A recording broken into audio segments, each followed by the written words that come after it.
Hello everybody, and welcome back to another episode of the Wild West, where I'm your host, Stinky Pete, and this is a robbery. I'm back from my Kingdom Crusade, and this time, I'm a devout Catholic.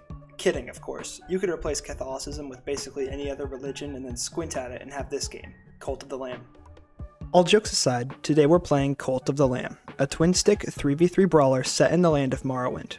Now this video is going to be a bit different than the last one, with fewer Let's Play elements and more critique and review, but worry not, it will still be filled with the same content that will always make you want to unsubscribe. I think what sets Cult of the Lamb so far apart from all other roguelikes is what makes it the best one I've ever played. For those of you unaware, roguelike games can be summed up as games where you repeatedly tackle a challenge that you are too weak to beat from the beginning, and with every death you go stronger in some way until eventually you're able to beat that challenge. Cult of the Lamb has its repeated dungeon delving that other titles have, but unlike most other titles, it's the gameplay outside of the fighting that makes the game so good. When you aren't killing bishops and crabs and mutant STDs, you are growing a lovely cult following comprised of various adorable animals. If you treat the animals good, they will clean, farm, mine, and worship you, but treat them poorly, and they will dissent from the cult, bringing others along with them. The cult management resembles if Stardew Valley and Animal Crossing had a really demented baby. You can build living quarters and amenities for your cultists, and in return, they will give you resources in their milky white stuff. This milky white stuff unlocks new buildings to be constructed in the cult and various new weapons and abilities for the dungeon delving.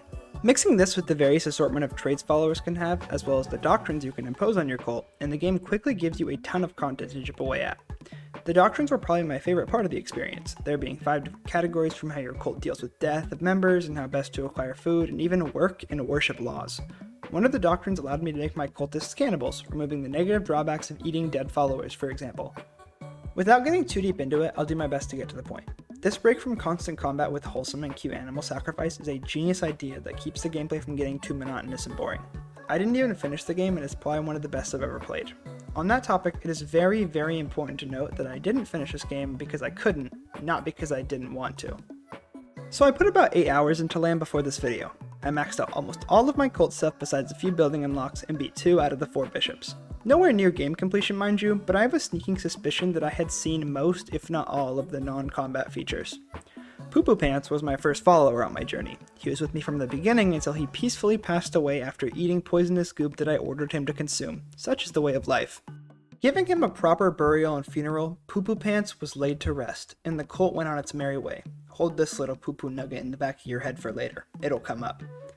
At this point, my subjects began giving me quests. Declining or failing the quest made your cult lose 35 loyalty, a pretty sizable chunk, mind you.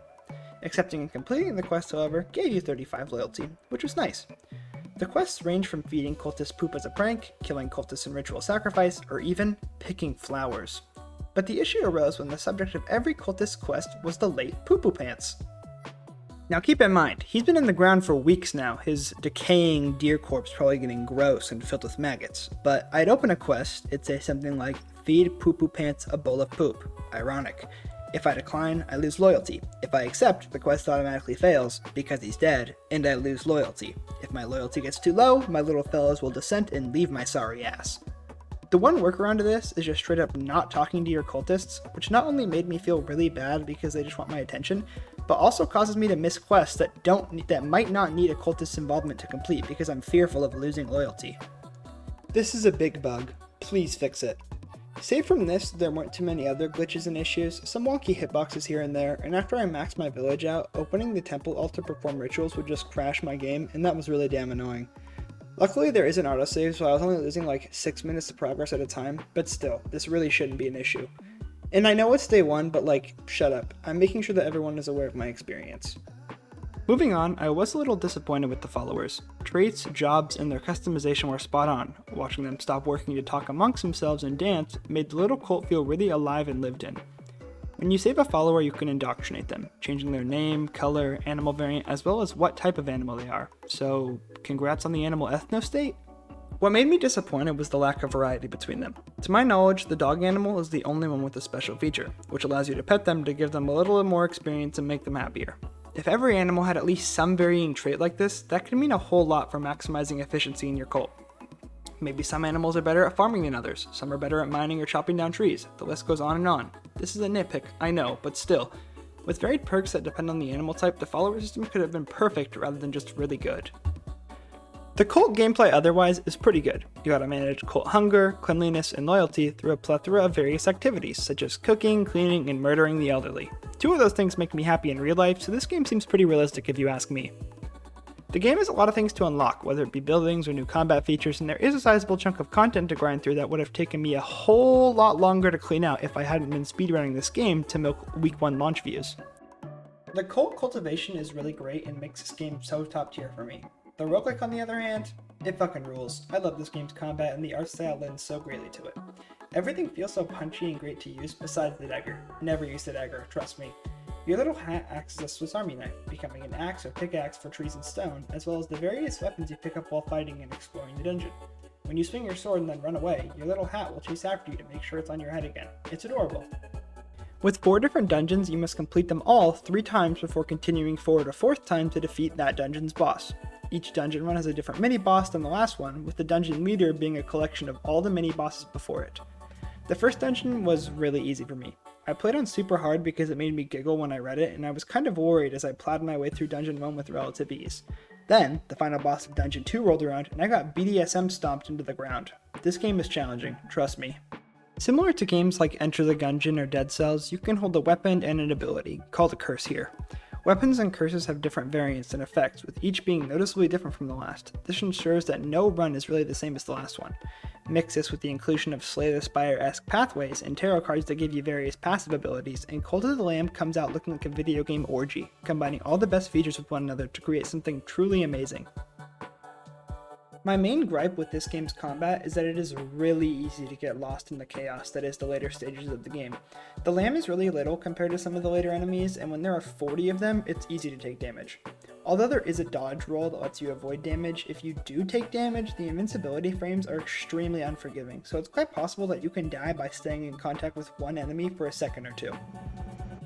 Another thing I noticed as I continued my way towards the end of my playthrough was the enemy designs. They were fine at first, but as I continued, the enemy designs on the first 2 dungeons kind of began to bore me. But to my surprise, reaching further into the game, I was met with way more badass and challenging enemies the further I dove in. Throughout the dungeons of Cult of the Lamb, you'll meet NPCs who will unlock new locations for you to visit on the world map. I didn't even know this map existed until about an hour in, and it was a pleasant surprise to discover that there was even more for me to find out about in this game. Through the world map, you can access the fishing minigame and the dice gambling game, which make Cult of the Lamb feel less and less like a roguelike, which in my opinion makes it a better game because of the lessened amount of repetitive dungeon delving. Everything about this game looks really nice from an art perspective too. The lamb and friends are all adorable, and the titanic art and concepts that the animals are put through are so pleasantly uncomforting. The music in this game slaps really hard as well, especially the background track from when you're chilling out in the cold. The night version reverb is just too good, and it makes me wish the nighttime were a bit longer.